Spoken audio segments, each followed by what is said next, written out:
Bismillah, materi pertama tentang kenapa harus pakai aplikasi kasir. Mungkin sebagian umum pelaku UMKM belum pernah menggunakan aplikasi kasir karena repot, atau berbayar, atau malas isi data, atau bingung. Tapi yakin ya, ketika kita mau naik kelas ya pelaku UMKM, seharusnya kita harus mengetahui dulu ya kenapa kita harus pakai aplikasi kasir. Ini contohnya saya akan gunakan di usaha kedai kopi. Ketika suatu kedai menggunakan aplikasi kasir, dia hari-harinya menginput kopi aren penjualan, kopi senja. Kita inputkan proses bayar seperti itu ya, standar ya. Cancel, tutup, kita buat transaksi baru misalkan di risol.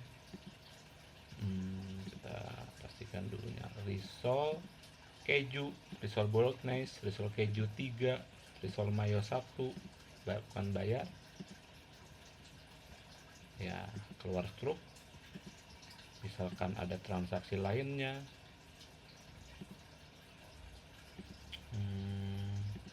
kopi latte, lalu ada camilan, lalu ditambah risol mayo 2, bayar. Seperti itu. Maka akan menunjukkan ringkasan total penjualan, total transaksi tadi ada 3, potensi keuntungan, dan lain-lain. Bahkan ada, kita bisa trace jamnya seperti itu. Lalu kita bisa lihat laporannya, riwayat transaksinya tadi ada 3 ya. Ini yang terakhir misalkan kopi, kentang goreng, risol mayo 2. Lalu laporan keuangannya, hari ini didapat 155 dari 3 transaksi, akumulasi totalnya 524.000 ketika ditotal. Nah, hal-hal seperti ini adalah laporan-laporan yang tidak mungkin bisa kita lakukan dengan cepat di saat kita melakukan manual, masih ditulis tangan atau di buku. Kemudian laporan penjualan pada bulan ke-6 Juni ini di tanggal berapa saja ada.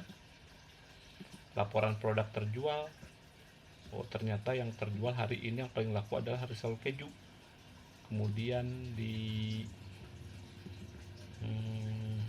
kita coba lagi omsetnya seperti itu. Yang paling besar adalah kopi senja aren.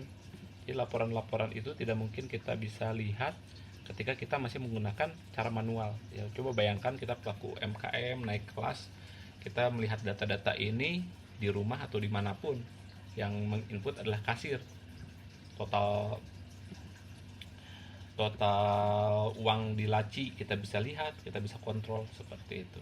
Begitu juga pengeluaran dan lain-lain. Nah, itu adalah alasan kenapa kita harus pakai aplikasi kasir ya. Awalnya ribet, tapi kita ketika sudah lengkap datanya, kita hanya inputkan satu persatu setiap hari, dan laporannya akan terakumulasi harian, mingguan, bulanan, tahunan, dan seterusnya.